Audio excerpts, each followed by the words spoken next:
Oh, baby.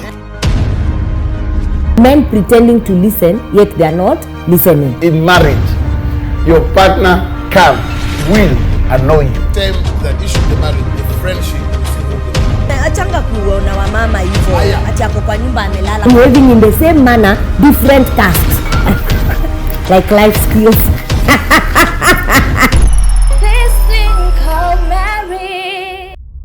Good evening. Praise the Lord. My name is Mpesa Akama. It's another wonderful, terrific Tuesday. It's that day that we will look up to, that program that we always look up to, that day that we feel we need to have and sit on this couch. As I've always told you, I always sit with this couch with my friend, my wife, and my partner in Christ, and my partner in Christ, as we discuss this thing called marriage. We believe that marriage is good. Marriage works. If only you work it. And today we're here to help you work your very own. Karibu sana. It's a wonderful time, privilege that you're part of us tonight.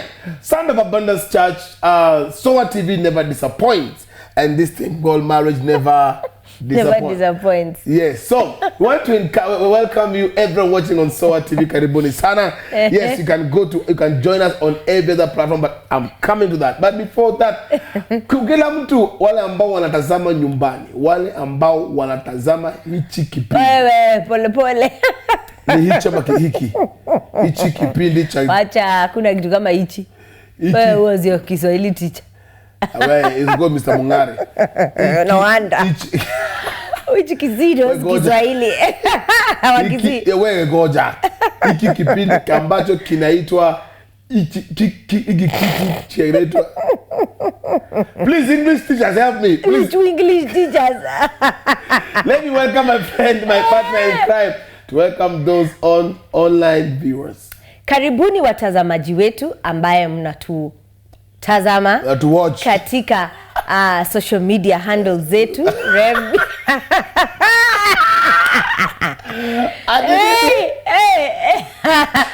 We love you. Welcome to this thing called marriage. I wanted to pull you down, but I discovered I cannot.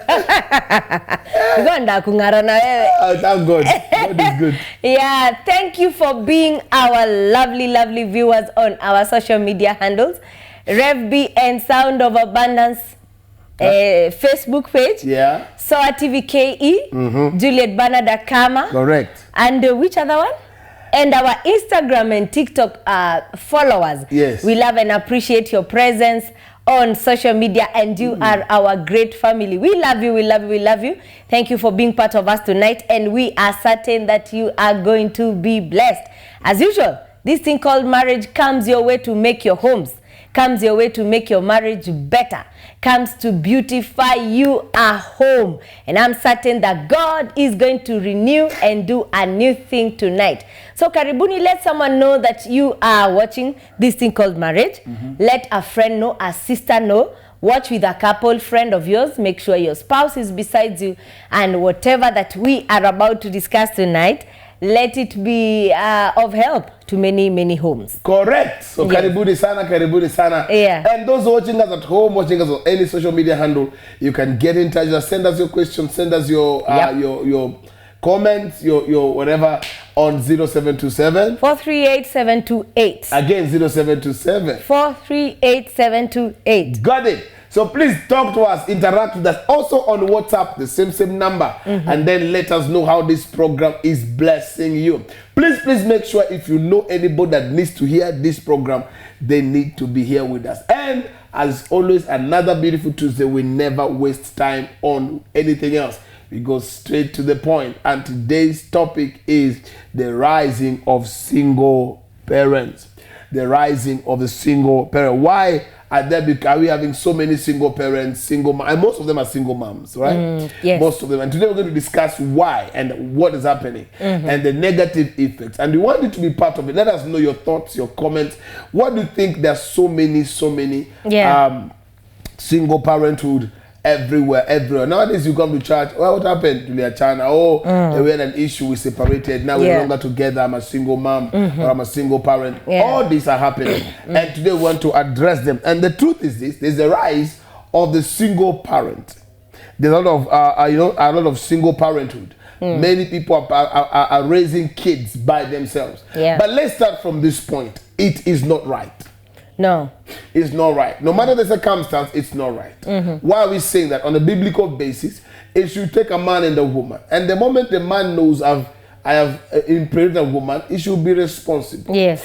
I think it is carelessness for a woman to go get pregnant and she has no husband. I think it's carelessness. And also, because even the children have a right of being raised by both parents. Yeah. But we will discuss some of that tonight, and God is going to help us. So let us know your comment, your thoughts, so we can be able also to dive deep and, get to be more vast as we can on this subject matter. And we're very sure it's going to be a blessing to you. Now, there are so many reasons, but before we go to some of the reasons, what do you think about single parenthood? Is it as a result of, should it be there in the first place? What I would say about it, I don't think there's any woman who sleeps and dreams of ever raising her children alone without the father. I disagree. Okay, sasa ni yangu, ni opinion. Discuss. Sasa si ungoja hata mtu aseme statement kama full hivi ndio uweze kunini. So I don't think it's any woman's dream, or they ever sat down and wished, okay, that they would raise their children by themselves. Okay.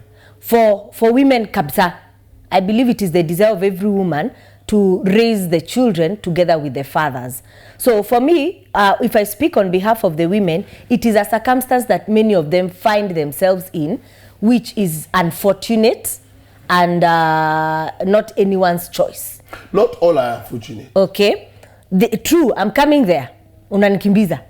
Okay. So going by what you are saying or what you unachangia ni, there are those nowadays, yes, they say I don't want the stress of marriage. Yes. Okay. There are those nowadays who just don't have the patience of keeping up with a man. So they get to that point whereby very little patience of marriage or very little patience of staying together with the father of your children, or circumstances that find them in the having children, and then hawana patience ya just to make it work. Okay, there are those that are there, but the majority of the women are those that mostly want to raise their children in the environment of their fathers. Let me ask you. Let me ask you.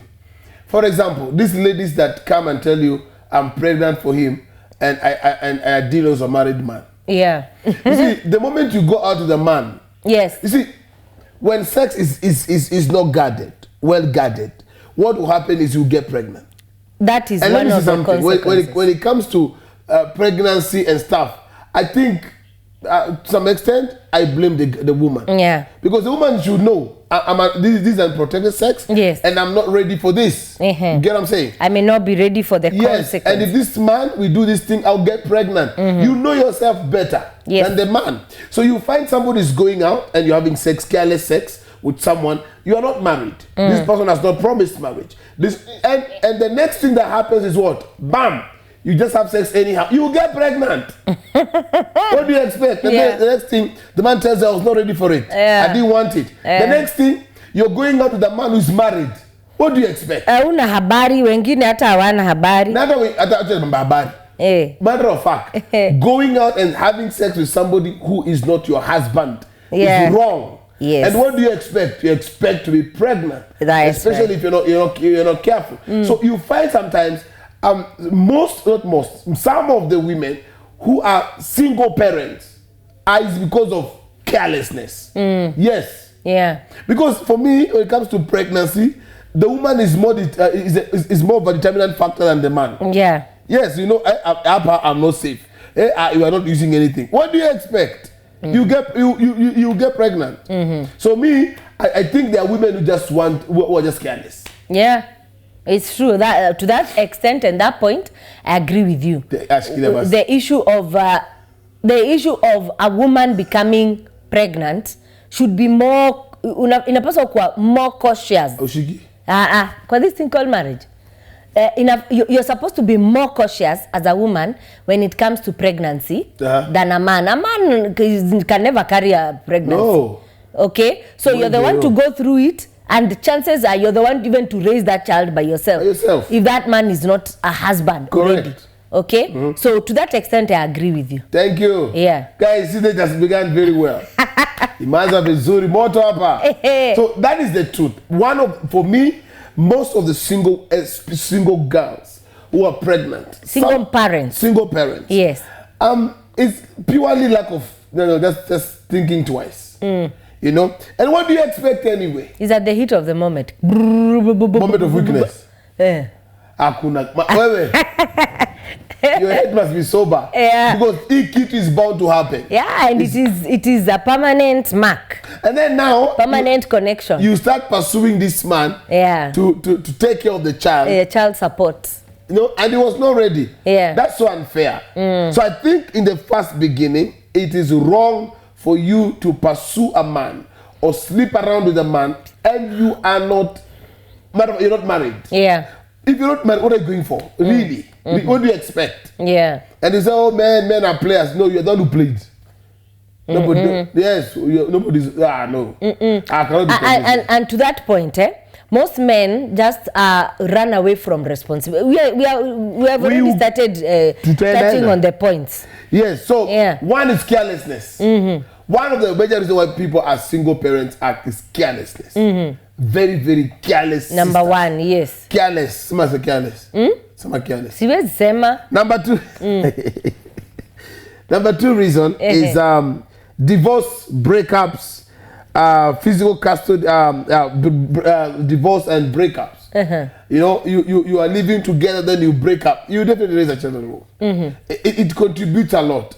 That is why before you separate from the person you're with, you have to think of the kids who are involved. Yeah. Right? Yes. And that is what we had mentioned earlier. People don't have the patience of growing marriage. Okay? Yes. They don't have the patience of making it work. They don't have the patience of making marriage work. So they're selfish. Yeah. So kitu kidogo tu, I think I'm getting tired with this man. I think I'm getting tired with this woman. I think this is not the man I wanted to spend the rest of my life with. It ends up bringing divorce, separation. Okay? It goes there. It ends up bringing breakups. And the worst thing is, those two people who are adults have a little one that they're not bringing to the picture of how it would affect that child. Correct. So, and most of the time, the law is always on the woman. So by the time that child is 18 years, they have to be around the mother, sana. So who will end up being the single parent? The woman. Absolutely. And the man, once they cannot see the child, once they cannot be in the environment of a family setup, most of them end up forgetting that child. Correct. So mama ataanza huko nje kustruggle the food, shelter, clothing, school fees, medication and all that, it ends up falling on the head of a woman. Why? Because both of them, I think they had not considered the weight of marriage. And secondly, with the weight of marriage comes sex. Sex comes children, procreation. So without proper consideration, that is why we are having the rise of so much singlehood, which is unfortunate. No child comes having subscribed to having been raised by a single mother or a single man. Because they are single parents also. Hakuna mtoto anakujanga akitamani hivyo. But you see, that is why we are having so many children who do not understand what baba is. They don't know. They absolutely don't understand the presence of a father in the home. They are used to mom doing everything. Mom is the father, mom is the dad. And they are boy childs. Okay? So that thing of lack of patience and not understanding really what entails marriage is another thing that brings about the separations, the divorce, and the breakups that we are having, which are now driving to single parenthood.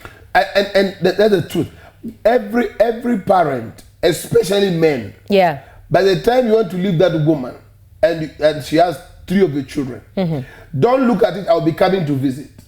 I'll be coming to see them. I'll be sending aid. Come once, you at the onset because of the connection still you have.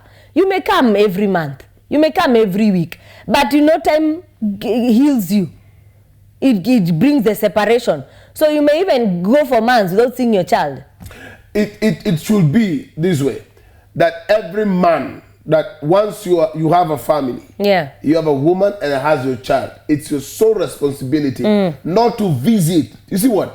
When you visit a child who is living with the mom, and you visit that child once a week on Saturday, you pick the child, take them somewhere, buy them snacks, then bring them back. You are not raising that child. No. The raising is a child seeing you, how you handle the things, how you behave to such a situation, how you behave to problems, how you handle the mom. And when that 1 hour, 2 hours, 3 hours you're going to spend that child is not enough to say I'm raising a boy child or a girl child.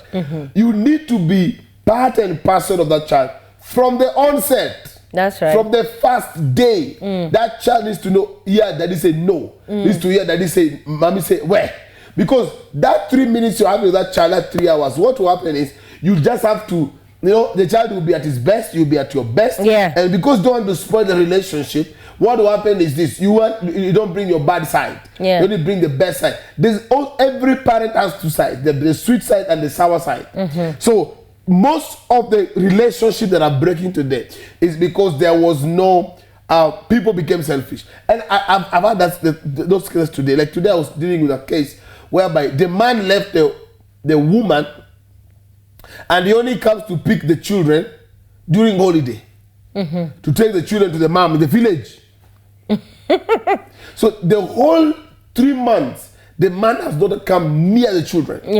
Then, because they have closed, the mother in the village wants to see the kids. He comes to pick the kids without their mother, and they're going with the stepmom to see their grandma in the village for another 2-3 weeks. I do not know. That should not happen. So that is not parenting. That is not parenting. No. So before you separate and you break up, know there are kids who are going to be affected terribly. Right? Yes. Terribly. Yeah. So number 3, why there's the rise of so many single parenthood. Number 3 is abandonment. People abandon responsibility. Yeah. I'm telling you. And that one is too much nowadays. There is the fear of responsibility, as you have said it. So mtu anatoroka. Abandon. How do you abandon your own blood? And this one, hii kabisa ni wanaume. How do you do that and sleep with yourself at peace without you being haunted? What you love? Yeah. What you love? That thing. What thing? That thought of your children are somewhere and you're not there, you're not taking care of them, and you live as if, kwanza you take another woman. Yeah? It's absolutely inhuman. If not for your own children, if not for your own self, for your own children. It is wrong. You should not abandon a relationship. Why do you abandon children? Why should you run away? You see what? Again, I say, it is irresponsibility. A lot of, you take in this beautiful girl and then make her pregnant. Then you take off. What kind of a human being are you? Where were you born? Will you come from Mars, Jupiter, Pluto, or where? Because that is wrong.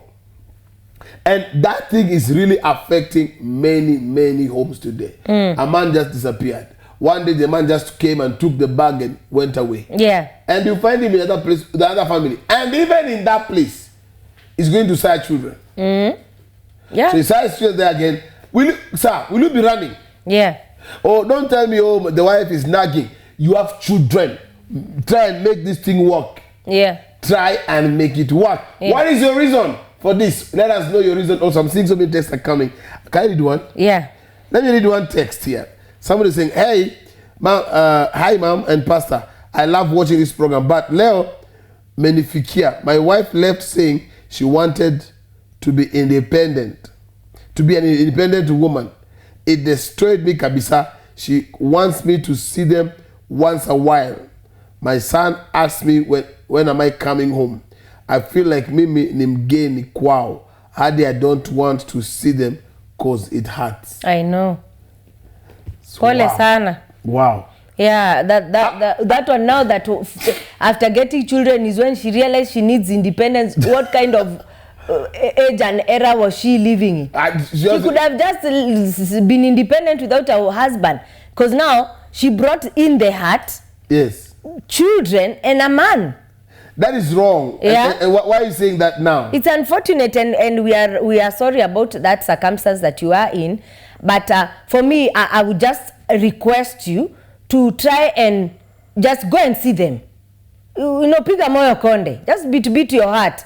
You know, just go and see the children, because at the end of the day, they need you. Yeah, you don't want them to grow without seeing you. Yeah, it is hurtful, and I know the more you see them and the more you see her, probably you still love her. You know, it hurts more. Inatonesha kidonda afresh. But at the end of the day, for the sake of those children, appear so that they don't leave your mind. Yes. Just brace up, strengthen yourself, and go and see them. As atiamembiwa once a week. Awaone once a week. Yeah. Yeah? Go and see them. If at least she has given you that room, there are those that now completely lock that door. Yes. They lock that door and they tell you, I want to be independent, and you cannot see your children for now. And for a woman to say, I want to be independent, yeah, I think the wrong influence. One, it could be influential, but there are those who are just like that. We want to be independent. The question is, didn't you know you want to be independent even before marriage? That woman is not correct. Huyo ako tuna zake. Ako na kitu. Yeah. No, kikana vizuri, she's not independent. She's depending on somebody else. Yeah. Another reason. So now you are spoiling instead of making. Sir, just keep on going to see your children. But we are gonna shida. But just try to win her over. Just go see your children. Yeah. Because out of sight, out of mind. Yeah. So try and go and still see your kids. Another reason that because I want to read another text. Another reason. Can I disagree with you a little on that? On where? On what you have said, that he should try and win the woman over. Don't try it. Why? Because you'll get hurt more. Sometimes the man wants family. The family is okay, but the woman has already asked for her own space, and she has moved. Remember, the man is hurting. For me, the only reason that should take you to where she is to see your children. This one, if it will ever flow in the future, is okay. But if you go there with the mind of trying to win her back, you may get hurt more. And that relationship with the children will be messed up completely. Yeah. Yeah. So for me, the winning over, as if it is meant to be, it will come. But the most important thing right now, make sure you see your children. It is more important. More important to be in their lives, even with the decision their mom made. God will help you heal. I wanted to read this this is Refbia. Read this comment first. Which one? Down there. The Jackie Akinyi. Yeah. He says, single parenthood has also become a business, e.g. having 3 baby daddies, giving you 10K each. Then this settles your bills and thus no need to work. Very true. Become a business? Really? Yeah. Women, where are you going? How do you do business with kids? It's true.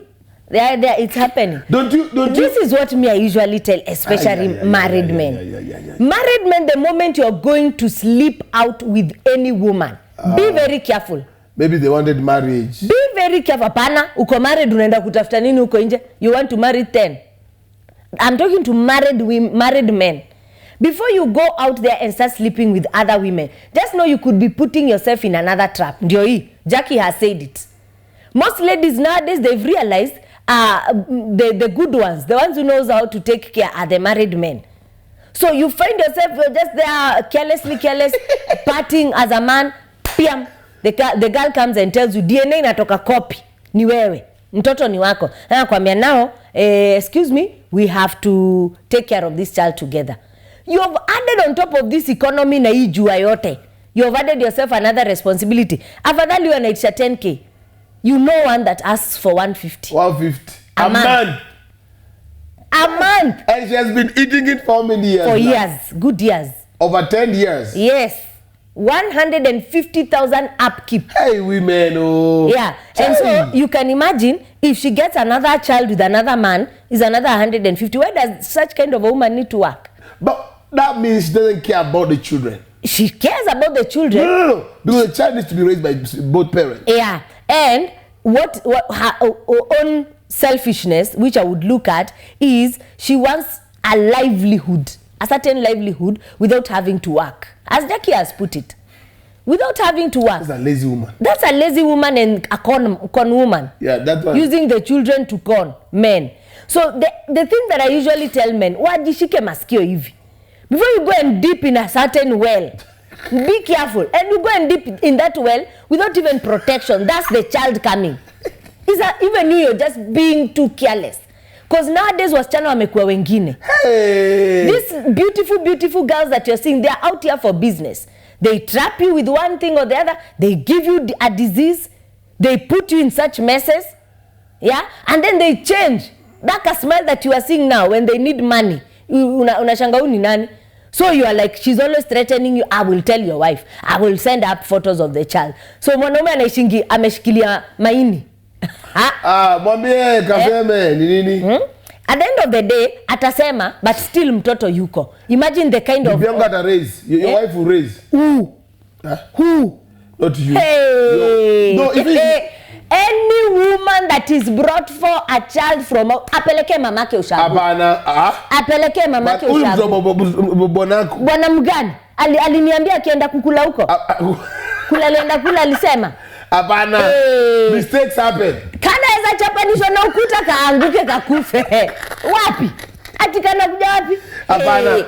For the love of children. Which love of children? Which love of children? Imagine 10K will be going. Mama nyumbani. Apana. Hiyo 10K ukienda kujibamba, you should have thought. Hiyo 10K irudishe kwa nyumba pande hii. Irudi kwa shosho huko. Apana, irudi kwa nyumba. Kuna any woman that, unless you have 10 hearts, very big, joined together. Ladies, I advise you. Instead of your husband being under pressure and is being used. Ebu talk to the man of God here. What is your comment? Until your husband goes out there, gets a woman pregnant. It was a mistake.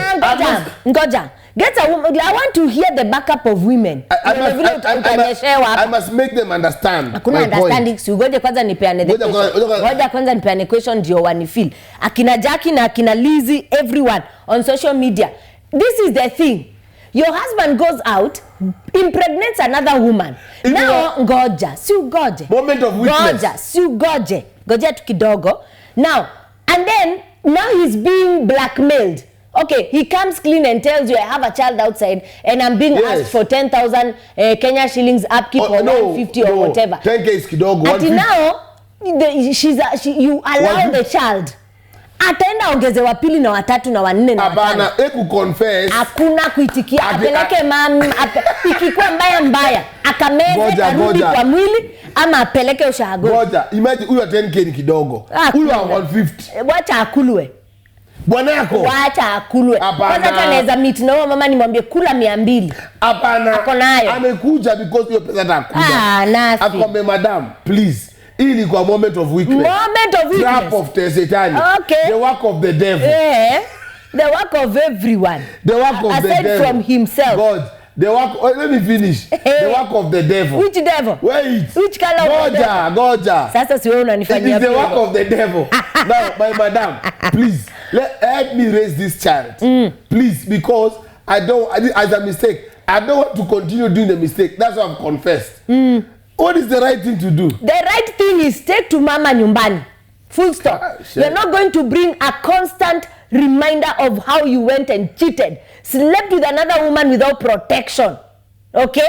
And then you bring akakitu kana pita hapo kwa nyumba kila siku kana nikumbusha what you did. No, is a lie.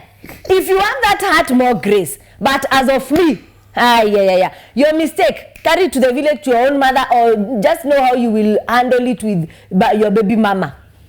Read the comments. Which comments? I hope I have supporters.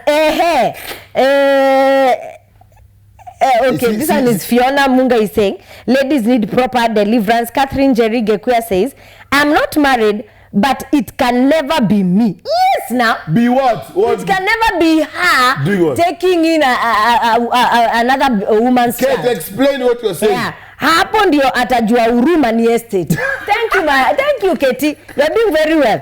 Marion Makutesa, true. The business is real.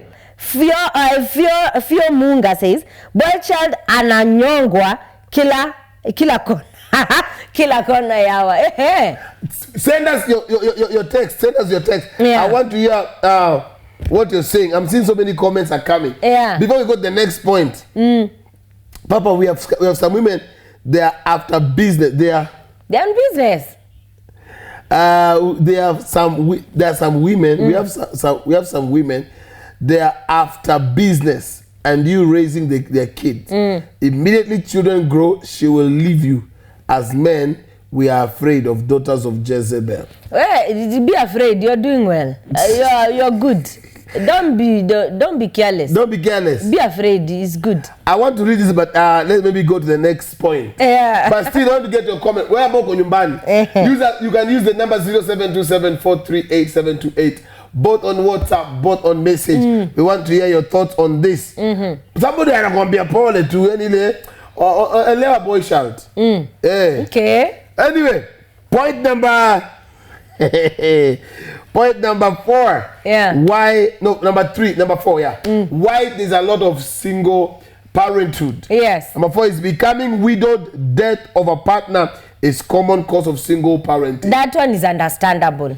If a parent dies, a spouse dies, then to that extent, you can raise your children by yourself. Yeah, because somebody is saying it's allowed. Praise God, Rev and Pastor. I'm single after separating with my hubby. Yeah. And they died a year later. It's now 22 years and I haven't found a man. I have a calling in the house of God. Is it right or wrong to marry? Mary from Kisumu. What do you think? She can marry. She's a widow. Yeah. And the husband died. She has all the room to start all over again and have a relationship. You're good. You're good. If you get a good man and you do your due diligence, because nowadays due diligence is not only on land, do your due diligence on even that man. And I think due diligence will be done more on women. Kama wako biashara. Wacha nikwambie. Due diligence inafanywa wa baba ndio wanachangia hii single parent. Due diligence ni baba. Kwani hao biashara sio biashara ni maisha wanataka soft life, so hawataki kwenda kufanya kazi. Lakini due diligence ile inachangia single parenthood ni hawa hawataki responsibility. Kama unataka single soft life jipange. Eba kwenye kazi. Biashara. And I'm telling you, those that are doing that, they are not going for broke men. They are not going for broke men. They are going for men who are driving good cars. They are going for men who they know their offices. It's wrong. Wanajua their biasharas. They even probably know their turnovers monthly. Anajua bas. I have hit the jackpot. Huyu nitamshika na mtoto. Huyo hakuna. Tell me if a man can be able to take care, he has a home. True or false? True. The man you're talking about, huyu wa 150 akona kwake na anapeana upkeep ya 150k per month. Is that a broke man? No, he's not. He's not a broke man. So that lady probably knew what she was doing. Me, I will advise men who have sent a child outside, come clean with your wife. Women, your wife is the best. Talk to her nicely. Yes. Mama, 150 is a lot. 150 can take care of the entire house. Okay. Or even 30. Are you serious about that thing? Yes. No. Go tell your wife, confess. Bible says confess one to another and you'll be healed. Utapona. Hiyo siku akienda huko, si angemuita waende wawili. Ilikuwa mistake. Mbona mama hajaikuwa na moment of weakness? Kwani mtu akiteleza anguke? Akiteleza akianguka abebe msalaba yake huko. Hapana, mtu akiteleza mnamuinua. Remember that the other day here in church, you prayed for two women that they are sick now, that they were brought for ugonjwa by the spouses. The spouses. Imagine if it is ugonjwa is worse than a child. Sidio? Yeso kama za child, ugonjwa na ugonjwa mkuja na mtoto. Una reva hapo kabisa pana haiwezi kuitikika. Iwezi itikika kwa hiyo nyumba. That child will bring more trouble in that house than there's no trouble. The child is innocent. The child is innocent. The child is innocent. So the parents can handle him uko nje. The man has no money to scatter in two houses. That is why mtoto umsaidie kulea. Moment of weakness has consequences. Yes. Moment of weakness. Men, it talk has to me. consequences. Wanaume, please. Hakuna. Hebu tume SMS 0727 hakuna kitu kama 728. Mtu akianguka anainuliwa. Na mtu makosa ni makosa. Ikirudiwa ndio makosa. Makosa si makosa mpaka irudiwe. Makosa sio makosa. Mama na mkwe roho ya Mungu, roho ya Mungu. Yaani mtoto ni innocent. You thank God. Let me not. Mimi hapo kama sijatosheka kujibu. Wanaume, what do you think? Yes. So I'm seeing. Okay, let me allow me read this one. This is on WhatsApp 0727438728 on WhatsApp. Somebody is saying this out. I mean, our pictures for you. Okay. I'm James Obino from Gashie Kiambu. It's saying marriage of now is only God who controls. Okay. Let me get another one here. Somebody is saying, so what if, like in my case, there's this girl I tried to lure, but she fell for another man. They broke up, found another man whom she got pregnant with. Then they broke up after the man cheating. Then she comes back to me asking for help. What should I do? Forgive and forget. Just forgive and forget. Seriously, honey? Ebu answer that question nicely. The question is, do you still love her? Do you love her? She has come back, she has made a mistake, and she has realized the love of her life. And she has come back. The man has dumped her. No, that one has not realized the man is the love of her life. She realized later. No, it's a lie. Two men. One man. After her, after him. After him is two men. And then akapata na huyo wa pili. Mimba. Somebody and I would like to come there personally. Is it true? Say Wednesday. Somebody feel like you should be on this set. Don't worry. Let us get your comment. Okay, another reason. You're tutarudia tu. Sasa situjibu huyo. Nani? Huyo wa. What should you do? Hebu patie comment yako. Let me tell you, that girl is stuck. More so now that she has a child. That's why she has come to you, because she realized that you genuinely loved her. Usitikie. Alikuacha, akaendea the first man, akaenda akamess na the second man. Now she has come back to you because she has realized what? That you truly loved her and she has a burden. The burden is the child that she has. How are you going to raise someone else's child and you wanted her when she was single, akakuringia? Don't be naive. Don't be silly. Don't agree to be used, because that girl is there to use you. She wants to use you to take care of her, and probably she has realized you still love her. Don't. Somebody is saying, somebody is not agreeing with what I'm saying. And I say, okay, this person is angry with me, so I will not read your comment. He's a bit angry with me, so I will not read your comment. But the truth is this. Yeah, thank you for feeling me. Kama una feel it should not be read. No, he's saying, seriously, Pastor, can you talk like that? What do you mean? But we'll get to that. Let's go to the next point. Men, talk to me. What do you think? Me, I've seen men who have taken women with other men's children and they raise as their own. Generally, she's angry with the way he's supporting that, women should raise children, wives should raise children from outside. Have you seen men? Yeah. Have you seen men who have raised children? Yeah. Taken a woman who had children and raised those children as his own? Yes. Are they there? I have seen. So when they say ngumu sana, you for a woman for you to raise another man's child. Circumstances are different. How? Huyu mama alipata watoto outside marriage. She was a single lady. It happened. Akadanganywa, akapata mimba. Then they meet with this guy and anamwambia, excuse me, I have my child. Are you willing to take me and my child? That circumstance is different than he ya kwenda nje kujitafutia kidogo. Ilikuwa mistake. Peleka hata kwa mama. Hata huyo alikuwa mistake. Ama lipa 150. Hapana, huyo afanya mistake. Sasa akakula mzigo. Pia wewe peleka mtoto kwa mama yako shago. Haina shida. Ukiagree hivyo ni sawa. Hakuna kuagree. Huyo mtoto needs parenting and the man is there and is willing to raise the child. So why not? Mgani huyu mwenye amekula kwa marriage? There are also, let me be very honest. There are also men who feel, me, I can't take a woman with a child. Yes, they're there. And the woman says, because you can't take with my child, these things are no. Yeah. So why should you dismiss love because of a child who is innocent? Be getting? Yeah. Whether from you or from another man. Are you getting my point? So for me, I wouldn't advise men that not to marry women without children. Children are a blessing. But the same way, if a man makes a mistake outside, and he tells you, madam, I've gone out and this would happen. Number one, I'm sorry and I've repented. And I'm coming back to you as my wife because this is what is at stake. 150. Pesa si kitu. Goja, ni kitu. Ni damage ile itakuwa hapo. You can call the number 0727438728. We are going to answer calls hapo. Kwanza producer, ngoja tukakebo kidogo kwanza. Ngoja nikuulize swali. Ngoja kidogo kwanza. Wacha nikuulize kwa sababu nawashwa. Mimi nawashwa, ngoja kwanza. Kwa nini huyu amekuja na mtoto amekubaliwa?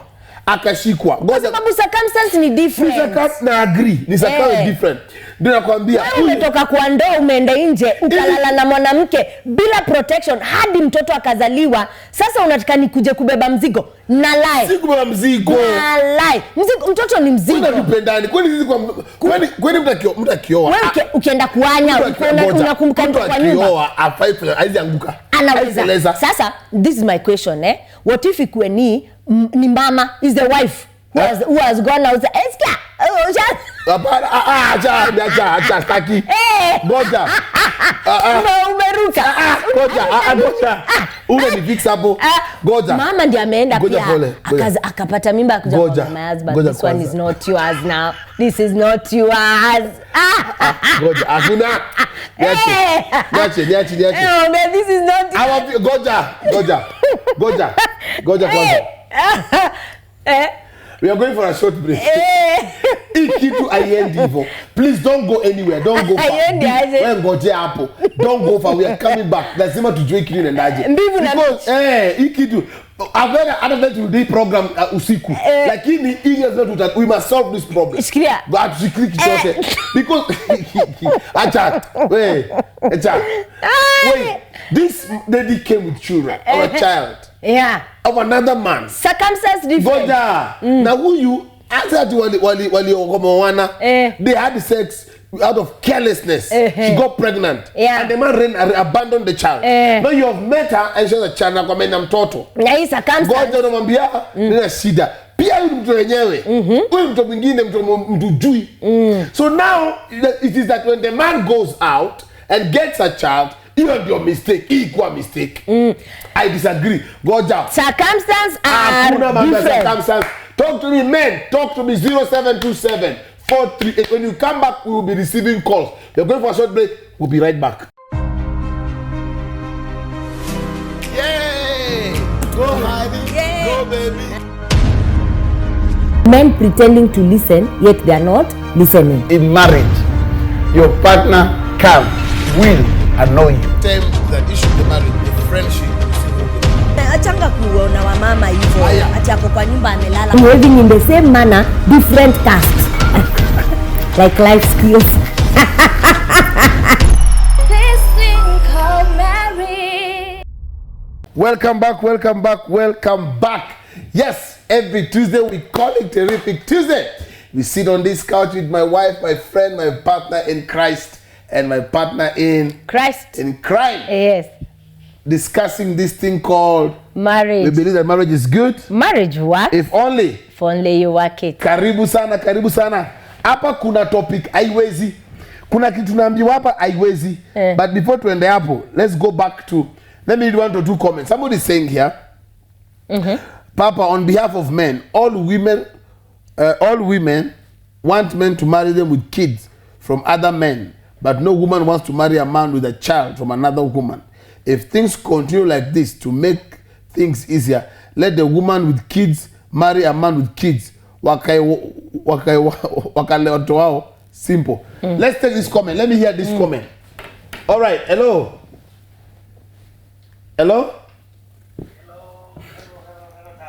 How are you? I'm fine, Pastor Dennis, sir. Yes, Pastor Dennis. Yes, Talk. I think you are right, and also Mom is right. Where? On the issue about the child. Okay. Because I had a member. Okay. That they had quarrels at in their marriage. And the wife left. Okay. went and rented a house somewhere. All right. Gotten a man, and then he was like a sponsor, like something like that. So when she gotten a child, the man ran away. Okay. And she was in a trouble somehow financially. Okay. So the people that knew the man came and told the man, your wife is passing through challenges. Okay. So the man came to me. I told him, if you love her, go and take him to your house. Okay. So the guy decided to go, take the wife, take the child that was not his, and the woman had undergone the CS. So the guy tried to do everything for that lady. Okay. So I think a child is innocent. Like we are saying, the child is innocent. Yes. And mom also, like the way she's saying, it is also hard for a woman to take in a child that a husband has misbehaved somewhere. So what is your thought? I think the child should be left aside, as you are saying. So what is your take? My take is that let the child be left aside on the issues of between the father and the mother. Okay. Okay. Yes, sir. All right. Thank you. Thank you, ma'am. Talk to us. What do you think? Lady comes with a child. The man takes care of the child. She has gone out misbehaved. She's struggling. The man takes her with the child that she has come with. Then the man goes out and messes and comes back. Na mama nasema hapana. Hakuna kama hiyo. Wewe una personalize kitu inakani kama it's against men. But the thing is very different. Different in what ways, eh?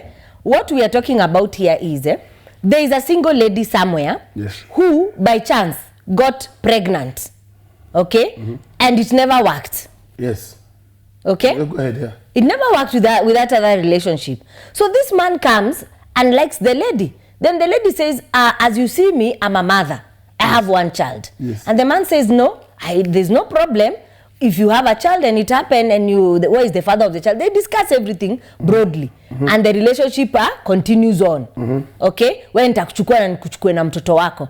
That circumstance is different than when a man marries clean, a woman marries clean, they get clean children, I mean children in a clean marriage. Okay? Then mwanaume in his moment of weakness as you're trying kuwatetea, anaenda huko nje, anapatia mwanamke mimba. So where I am disagreeing with you is it could be a moment of weakness. That is his moment of weakness. Is seen he has got to deal with. Okay? Even the marriage is at stake at that particular moment. Now, adding salt to the wound, is you saying that sasa because the strange woman or the baby mama is now starting to demand money, is you saying that now the child should come and live with? It's like enforcing a strange child in a marriage that was clean. You've brought the whole pain, the whole reason, everything in one picture in the house. Ampe chakula, change diapers for instance, tafutie school uniform and all that. That's too much. It's too much and it's unacceptable. In that circumstance, if that child, you need to have it taken. If the woman will be okay to take, any woman, ni sawa. But any woman that will refuse to take such kind of a child, I cannot blame them. Apana. I will not blame them. This is the last one. We go to the next one. Mtoto apelekwe kwa nyanya ama wacho na mama yake. Mama can goja. This is the last one. Then we go to the next one. Hi Papa and Mama. A friend of mine akapea Mboch ball. Okay? Mboch akaanza blackmailing. The guy 50K every month or else I'm the wife. Alikulwa do hadi akajua chiwawa. Akajua chiwawa ya nje ni sumu. The guy asked me for advice. Told him mapema ndio best. Okay, ambia wife this happen. That's what ili happen. Na Mboch akona ball. Ukweli umweke huru ama aporo zaidi. Ambia wife. Yeah. Ambia wife achukue mtoi. But wife achukue mtoi. 50,000 ni mingi sana. Uongo. Hakuna mtoto anachukuliwa mahali. Wamama. Wacha ukule hiyo 50,000 mpaka uamke. You'll never again do it. Somebody say, no way. Children of side chicks should not be let in marriage life. They cannot enter. They will spoil the marriage life. Yes. So deal with them outside the picture. I disagree with you completely. Mtoto wa nyoka ni nyoka. Hakuna nyoka hapo. Mamake anze kumtumia pia. God sikia. Nyoka ni nyoka. Hello. Yes, Miss Pastor, thanks again for that. Yes. I'm asking now. Yes. Look, you are pinning on us so too much. My question to you is this. Look it in a context whereby the conjugal rights in the marriage are not there. And the man is feeling like now, perhaps I go outside to satisfy myself, then I come back. So, in that scenario, what happens is that the child be in between. You see, okay, let me answer you off call. Just listen to the answer. The thing is, conjugal rights or no conjugal rights, God does not allow any man to go out and cheat on his wife. No reason allows any man to go and cheat on his wife. Not one. Hakuna hata moja. Whether conjugal rights or no conjugal rights. The thing is, it happened and it has happened. Carry your load outside there. Unaitishwa 50. Yaani ni bwana kunaambia hivyo. Sikia. Anaitishwa 50. Hata naweza ambia dem itisha 70. Sasa ndio kuna watoto. Wacha aumie. Aumie kwa nini? Ndio shike masikio. That means you're punishing your husband. You're revenging. After all. You're revenging. After all. No. The thing Let's go to the next point. The thing he went out there and it was a moment of weakness. That moment of weakness. It was a mistake. He will pay. He has told, that's why men don't confess some things. Ndio sasa akulu huko polepole kama huyu mwenye wa mbot. Unajua nini? Huyu mwenye alikula mbot, akulwe tu polepole. Akulwe tu polepole. Siku moja atainuka hivi upside down na confess. Ile kitu atakuwa ameonea hapo vumbi. Kaeni kwa ndoa, wacheni kuhanya. Hivyo tu ndio dawa. That's the medicine. Hivyo tu. Stop looking those skirts are beautiful. When you enter inside that skirt is when you will come out with consequences that will follow you the rest of your life. Stay with your wife. Is a warning. No, it was a moment of weakness. Right. Moment of weakness. Oh, beautiful, she looks like the sun. Hey, it has consequences. Somebody said, no way, let that lady take care of her own baby. She knew this man is married. Let her carry her own load. Yes. But you see now, man telling their wife is so that the wife can come in and help. Help you? So where is the help here? If you can tell your wife, akwambie apana. Let's go to the next point. Huyo mtoto. Aishi hapo. Huyo mtoto atakuja kwa nyumba atakuwa kidonda kwa hiyo ndoa. Kwa nini? Atakuwa kidonda kwa hiyo. Where is forgiveness? Okay, I asked you a question that you ran away from before we went for break. It is a circumstance that has now happened to the wife. For instance, mwanaume alienda waka-agree, let's do contraceptive of you closing vasectomy. Okay? The man knows I cannot sire children. The woman goes there and plays kalongolongo and comes with pregnancy. Si lazima ajiseme? Yeah. My husband, it happened, it was the moment of weakness. We had gone for team building. Naivasha, pop, it happened. My husband, now take this child. No, I love you. Just forgive me. Talk on that context. Man, take the child. For marriage sake, for love sake. It was your wife's moment of weakness. Now, that moment of weakness, you will be seeing it in the house every day as it grows until it is 18 years. You see, it's your perception. No, I mean, you can decide to see it as that way. No, I'm being very real. I am being very real. The woman has. See what? You cannot tell me. I'm not seconding people cheating or people falling. But I'm saying this. Something can happen. Somebody can fall literally. It's good. David was married. The Bible was married. He saw Uriah's wife and he slept with her. David had a wife as a king. David took the child. The mother of the child was there. The thing is this. In marriage, you see what? If we put it like that, it means in marriage, people cannot fall. It's a lie. People can fall. Things can happen. But when the consequences come, is when you realize it was not only falling. That is why now, as a couple, you talk it out. You build it together. Yeah. And just to my wife, my husband, it's true, I've been careless, but this time it happened. Or rather, this time I was just caught ikafanyika. I'm sorry, I repent from my heart, but I'm pregnant. And I wouldn't want to let this child be raised. I believe you can be a good father to this child. I'm very sorry. Please, my husband, forgive me. And don't cast away this child. Why not? Hey. Why not? On the man's perspective, why not? What has the child done? You can't tell me. It is not what the child has done. It is wrong to assume. It's wrong to assume that nobody can fall outside marriage. That's why now marriages are breaking, because once you're married, you're not given a room. Skia, your room. The devil can tempt anybody. Sweetheart, the devil can tempt everybody. Yeah. And what you're saying is very true. But this is the point, okay? When that thing happens in actual sense and it bears the fruit, it's not only a child. You come and tell your wife, I've been checked and I'm HIV positive. Yes. No. You need also to go, be checked. You could be sick also. Okay. That is a lifetime thing. Okay? Yes. The consequences are worse than the deed. Which is falling in a kuwakimazoea, falling. Everyone, my wife, I fell. My wife, I have been falling. My wife, I'm struggling with this thing. Please bear with me. No. Watu wapigane na vita za sexual sin. People should fight with them. It's not easy, but it is workable. When God put it that you should have only one wife, he knew it is possible. A righteous man can fall 7 times. He knew it is possible. Okay. Jeff Machepe is saying, "Ata mimi my wife ametoroka home." Okay, pole. Pole Jeff. Kuliendaje? Okay. This one is saying, the man also knew he's married.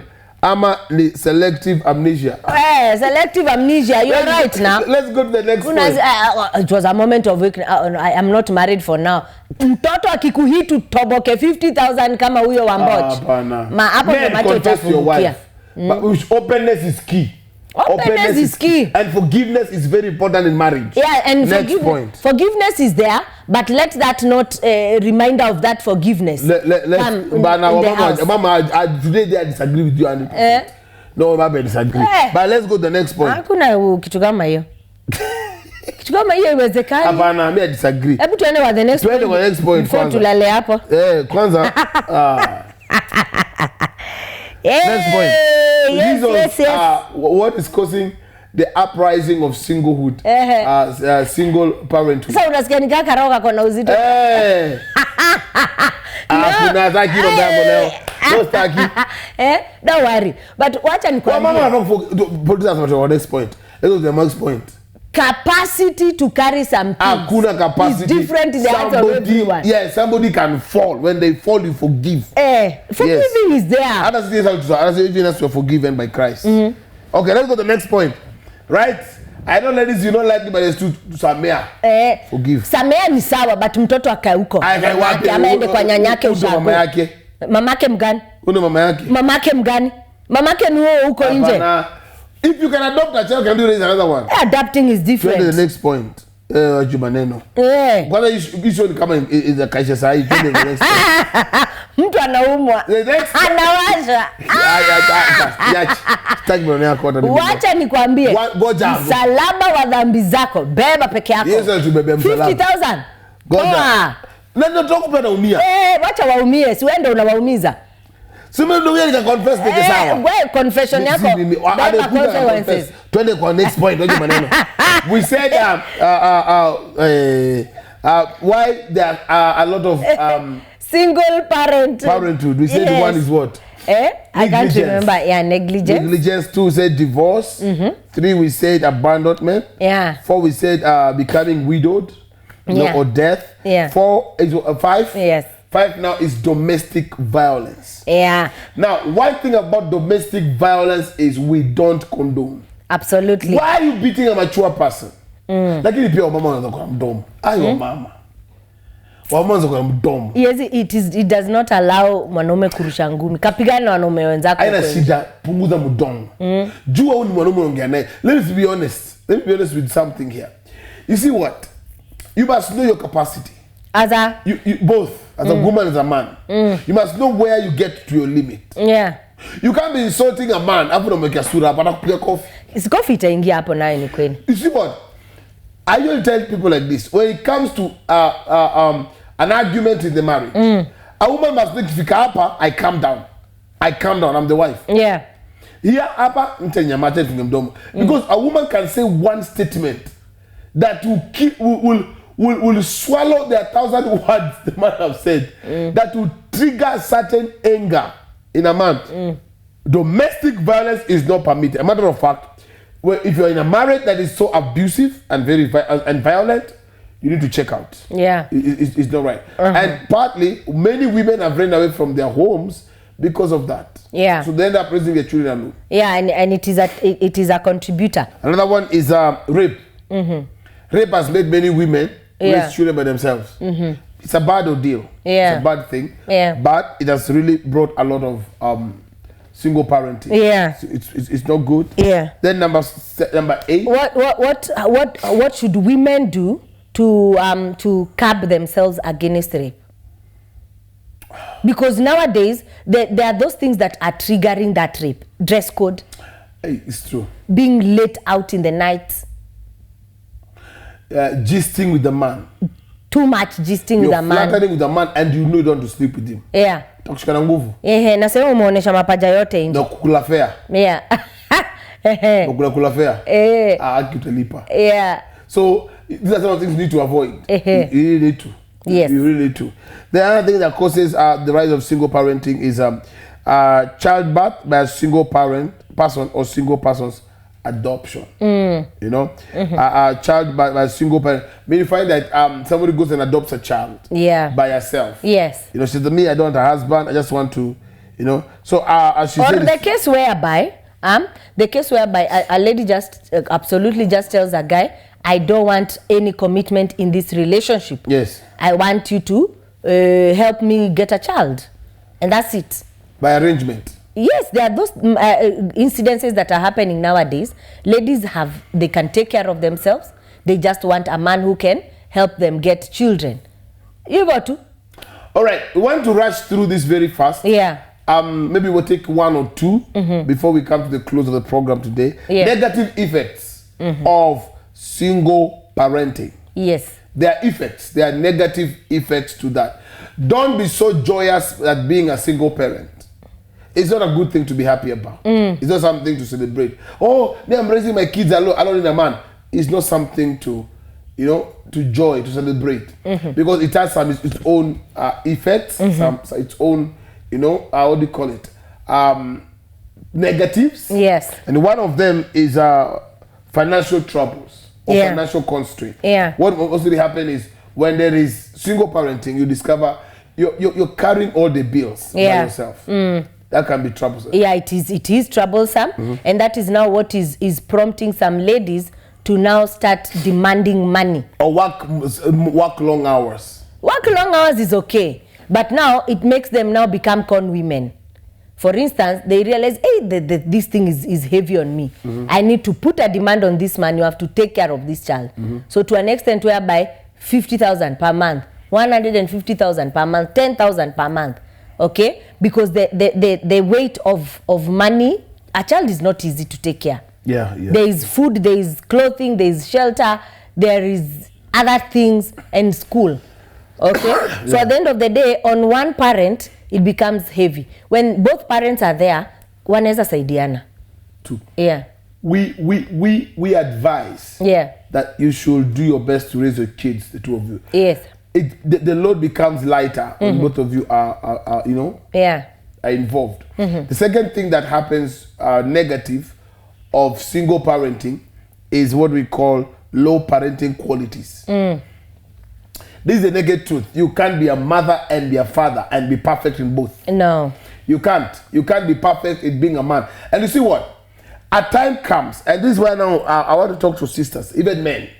There's a place you get, or your children get to, that the voice of their father is key. Matter of fact, they say a child born in a father-mother kind of environment, they tend to have a better growth than those who are raised by single parents. It's somehow disadvantage. You might not know what to do about it or have anything to do about it, but if you can avoid it, avoid it. Low, you have very bad quality, low parenting qualities. There are women who their work is to spoil the children. Yeah. Aki baba baba baba, and you're raising a boy child, and you have mothered that boy. He behaves like a girl. Yeah. And I think partly that's where this men behaving like girls comes from. Yeah. And it's unfortunate. First of all, personally, I'd like to uphold the effort most single moms are doing to raise children. You're doing a good job, absolutely. But if you can avoid it, that one time that it went wrong and that child came, the child is a blessing. We look at it as a blessing. We look at the child as a blessing. We are not condemning the child being in your life. But the right atmosphere of that child to be raised in is an atmosphere where the father is there and you also being there. So it shouldn't be a mistake that you repeat a second time or enjoy being in that state. If you can reconcile with the father, if things can just be mended and made, if that mistake cannot repeat itself again, you have a second child out of wedlock, better. Okay? We're not condemning single moms. We're not condemning single fathers. Circumstances definitely found you there. And there are those even who are choosing to be in those circumstances. Like the last point we have read, those who choose to be single. So, but at the end of the day, if it is something that you can avoid these things that I'm seeing people doing on social media. These things of come, let's come and try. If it works, it doesn't work. It definitely will not work because you've not seen it working. Correct. Okay? And that is what many people are doing. Especially these people that are very much in the limelight. They are being called celebrities. And many girls down here are following these celebrities, following the wrong thing. I think it's the high time you open your eyes and start doing things the right way. So, at the end of the day, if you can avoid it, get into a marriage setup that is a marriage setup. Yes. Okay? Very important. Walk down the aisle, see his parents, let him come and see your parents. Olewa vizuri. Then get children in such circumstances and pray for your marriage that it stands until you raise children together.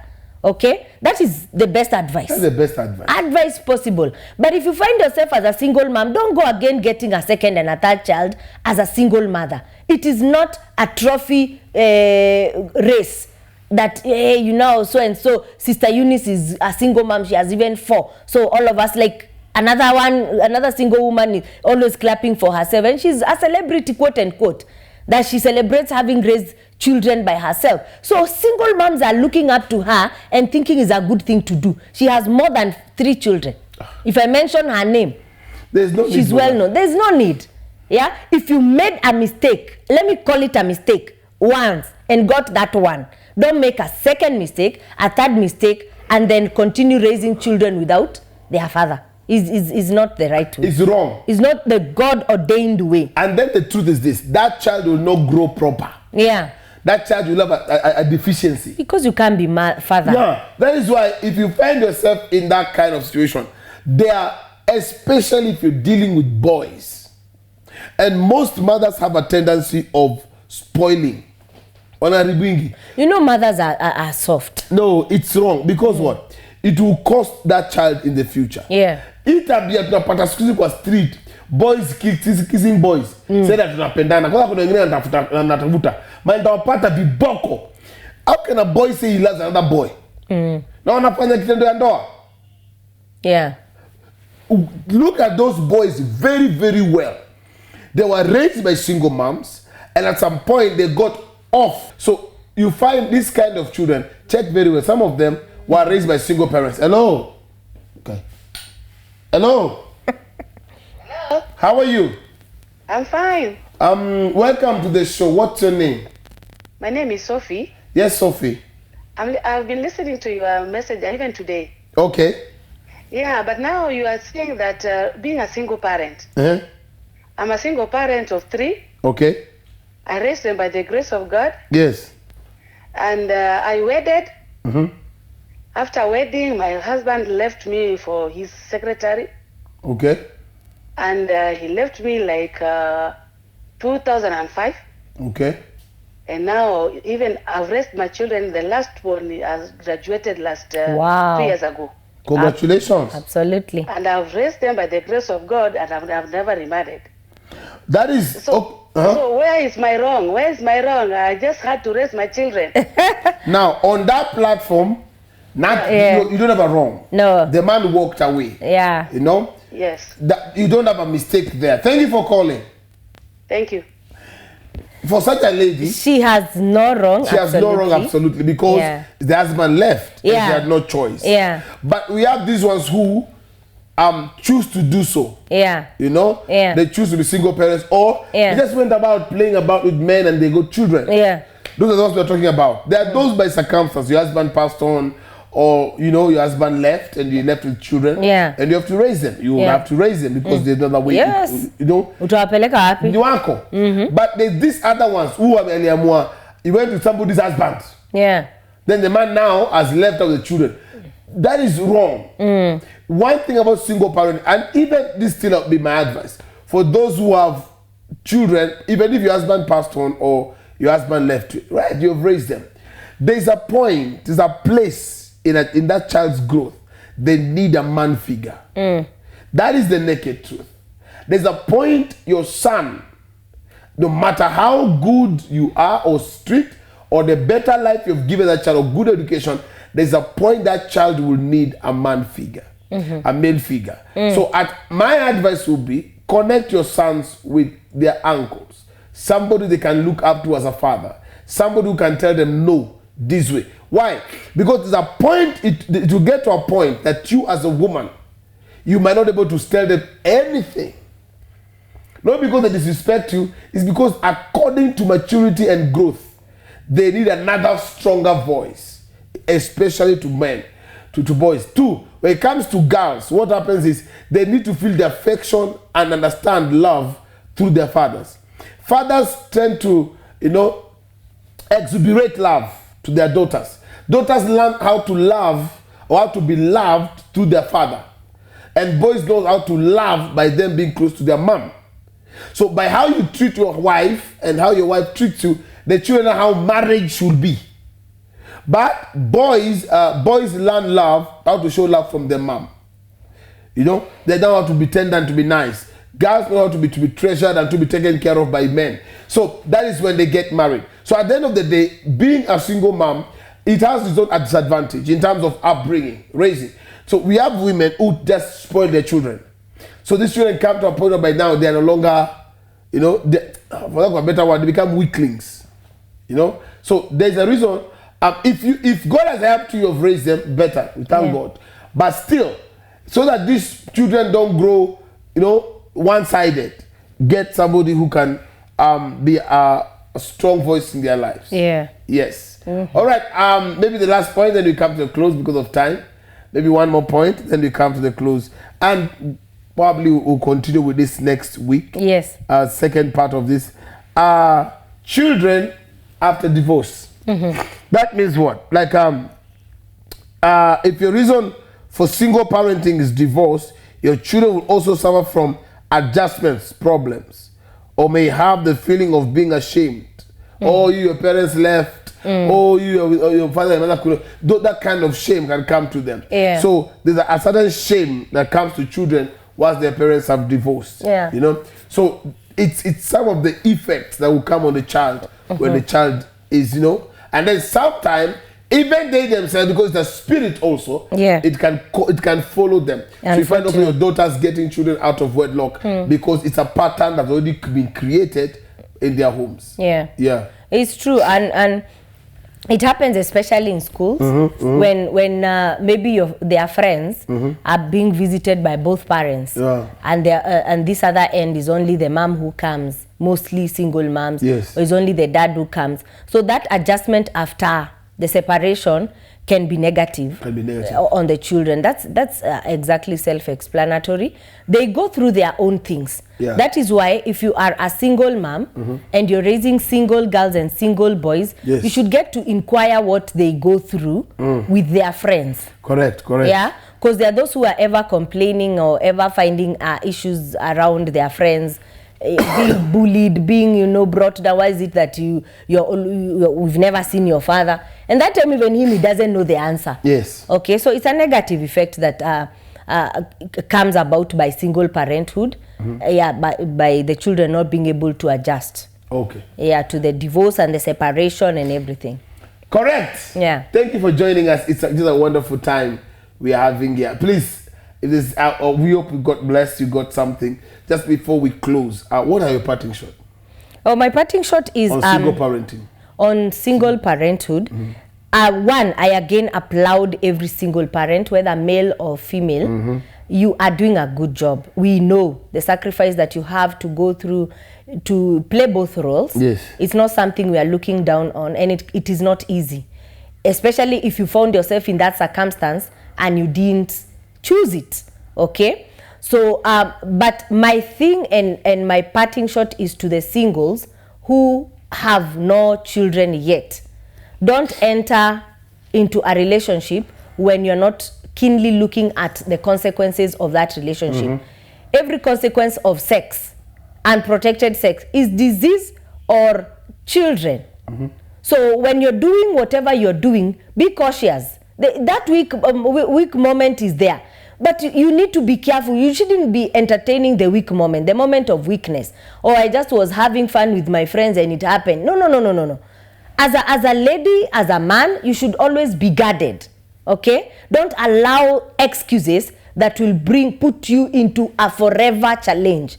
And this one absolutely goes to, especially to men. So single parenthood, if you're there and you're managing it, we are clapping for you. God help you and God give you more grace to continue doing that job very well.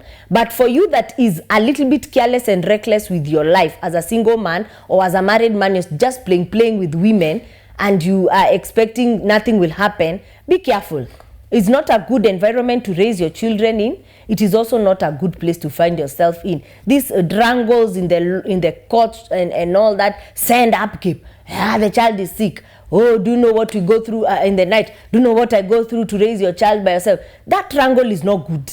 If you can avoid being in it, do the right thing. And there is always, the right path may not be easy, but it ends up best. Yes.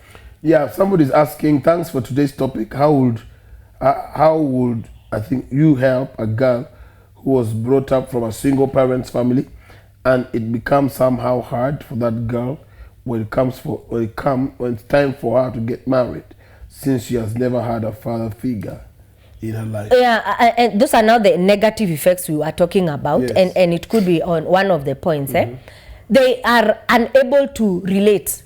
For instance, she is looking at how probably the mother suffered with them. And so she's like, what is the use of a man? So that is now, quote unquote, whereby you're finding many lesbian girls who have now manned up because they're used to manning up and protecting their mother. So they wanakuwa kimwanaume na ndani mpaka already they can even look at themselves as malish kind of. Okay? So that this girl cannot relate to relating to a man because she has never seen it. And probably what she has seen is bad. She has seen the mother struggle. She has seen the mother really go through tough times and the father is there. So what will make her gravitate to men? Nothing. Okay? But this is what I will tell her. Not all men are like your father, who maybe abandoned you, who maybe messed up your mother. Not all men are like that. Don't rubber stamp that mentality. It will affect your relationship with men and probably even affect your marital life. As the man of God has said, most of those that are raised in the single parenthood, it ends up becoming like a spirit. Yes. You see, like now for her, she was raised in that environment and she has that ka mentality. Aye. So mwanaume akimletea tu kichwa kidogo kwa nyumba, she will walk out. You're getting it? Yeah. She may easily walk out because of the feeling, if my mom did it, I can also do it with my children. So it does not, what happened to your mother and what happened to you as the children does not have to be your experience also. You can change it, you can break the pattern, it is workable. Our own is working. Yeah? If there's an example you need to look at this one and the ones that are practical, the people that are close to you that their marriages are working. I'm sure you can lack 2 or 3 that you can emulate. So just change your perception. Marriages work. Yeah. Wow, it's a wonderful night. What I would say is marriage is for 2 and children is a blessing as an addition. So every parent, every man, every woman must play their role in the life of the children. You should not permit your children to be raised by nobody else, somebody else, or be raised as single parents. So we will not conclude today because we are coming with the second episode of the part 2 of the same topic. We're going to go, how do you handle this? How do you come out of it? And so we'll be discussing it further with you next week. God bless you, keep you, and we know that your life will never be the same again. Your marriage, your life is going to be better every day. God bless you, and goodbye, and have a good night. Yay! Go Heidi, go baby. Men pretending to listen, yet they are not listening. In marriage, your partner can, will annoy you. Tell that issue the marriage, the friendship. Achanga kuona wa mama hivyo ati ako kwa nyumba amelala. Behaving in the same manner, different caste. Like life skills.